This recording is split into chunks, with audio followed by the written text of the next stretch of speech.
personal injury cases and criminal defense law.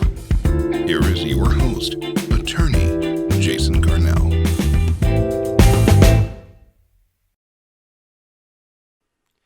Hey folks, Attorney Jason Carnell here with another episode of my video cast. Thank you for tuning in. This is going to be episode number 8, and today what I'm going to be talking about is something that has come up several times over the course of my career, and that is I will get a call from someone who was involved in a car accident. They were injured. They received some follow-up medical treatment for which they used their health insurance to pay the bills. And now, because of that, the other person's car insurance company is trying to lowball them with a settlement offer. And one of the things they're doing, one of the things the insurance adjuster is doing, is specifically pointing to the out-of-pocket costs, only the out-of-pocket costs for you, the injured person, as the reason for the low settlement offer. So, these are generally folks that they were obviously they're involved in a collision that was not their fault. Maybe they went to the hospital, they went to the ER after the collision, they received some follow-up medical treatment, maybe they went to see a specialist, like an orthopedist or a physiatrist. They got a couple of prescriptions, they got those filled at their pharmacy, and then they received some physical therapy, or maybe they went to see a chiropractor. So their out-of-pocket expenses usually, include their copays. A copay for an ER visit is about $200. You go see a specialist, it's usually about $40. You go see a chiropractor or a physical therapist, it's usually about $20. You go get a prescription filled with health insurance, it's usually about $10. So you add all of these up, and they don't add up to a whole lot. Okay, maybe we're talking about $500 or $600 for all of your copays. But you're trying to negotiate with the insurance company because, you think you can handle it yourself. Or maybe you just don't have a very high opinion of personal injury attorneys. So you sign a full medical release so the insurance adjuster can get all your medical records. You basically give them blanket permission to get whatever it is they want. Sometimes they'll even have you go out and get the records and bills yourself. Then it comes time to settle the case, and, like I said, what does the insurance company do? Well, your medical bills are $5,000.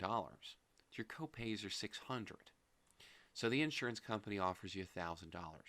They offer you really just a little bit more than your out-of-pocket expenses, despite the fact that your medical bills are actually thousands of dollars. And they cite one of the reasons that they do that is because they specifically mention the fact that you used health insurance to pay your bills, and that your out-of-pocket expenses are only $600.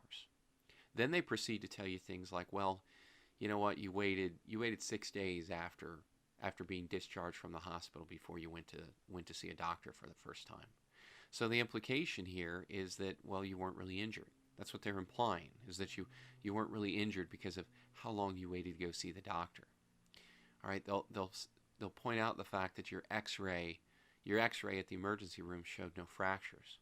Well, that doesn't mean that you weren't injured, because the purpose of the X-ray is just that, to see if there were any fractures. But there are plenty of injuries that don't show up on an X-ray. They'll point out the fact that, well, maybe you told the officer at the scene of the collision that you weren't injured. Well, first off, a lot of folks that are injured in car accidents don't begin to feel the pain until the next day. And then, in addition to that, a lot of times the police officer doesn't even ask if people were injured. What he asks is, do you need an ambulance? Okay?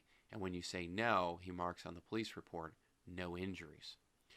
They'll point out that your back showed some pre-existing degeneration. So you went and got an MRI. The orthopedist or physiatrist that you went to see sent you for an MRI of your lower back or your neck, and that MRI revealed some pre-existing degeneration.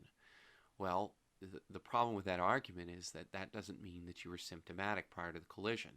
Pretty much anyone in their mid-30s and beyond has degeneration in their lower back or their neck. That doesn't mean that you were symptomatic, that you were feeling pain from these degenerative conditions, or that your MRI showed some chronic arthritis.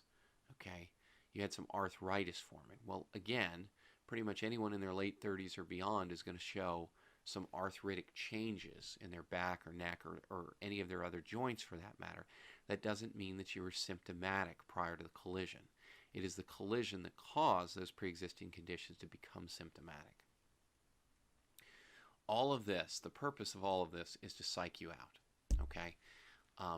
Because you're a good, honest person who really isn't in this for the money, you begin to believe them, all right? You begin to think, well, I'm really not out that much money. I paid maybe $600 out of pocket, so if I accept their offer, I'm still at $400. My advice is don't do it, okay? And here's what you need to remember. The car insurance company of the person who hit you does not get the benefit of you having had health insurance at the time of your collision. They don't get your discount. That's your discount. Your damages are the fair market value of the services, the goods and services that you receive that are related to your collision. If your case goes to trial, the jury will never hear what you paid out of pocket. The jury will see your medical bills without the adjustment. Now, what do I mean by adjustment? What is an adjustment? Everyone who's ever used health insurance before has received an invoice in the mail after they go to the doctor. At the top of that invoice is the amount the doctor's office billed your insurance company for. And below that amount will be what's called an adjustment. The adjustment is the contractual amount that the doctor has agreed to be paid for that service from the insurance company. The bill that the jury will see will not have those adjustments on it. Either your attorney will get a bill or invoice without the adjustment on it, or the one with the adjustment will be redacted so the jury doesn't see the adjustment. Either way, the jury will see the full amount of the doctor's bill because that is what your damages are. The insurance company knows this, but they also know that you don't know this. And this is how they convince people every day to take a settlement that is far less than their case is actually worth. Don't accept it. Don't concede to even discuss the value of your case based on your out-of-pocket expenses. And if the insurance company continues to insist on negotiating using this tactic, you need to just break off negotiations and consult with an attorney. Remember that if you call my office, consultations are always free. My telephone number is 770-322-4990. Or you can visit my website at www.carnellfirm.com. I want to thank you all for tuning in to another episode, and I look forward to hearing from you.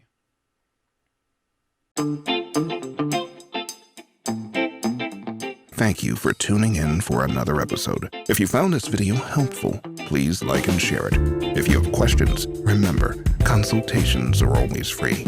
Just call attorney Jason Carnell at 770-322-4990, or you can visit our website at www.carnellfirm.com.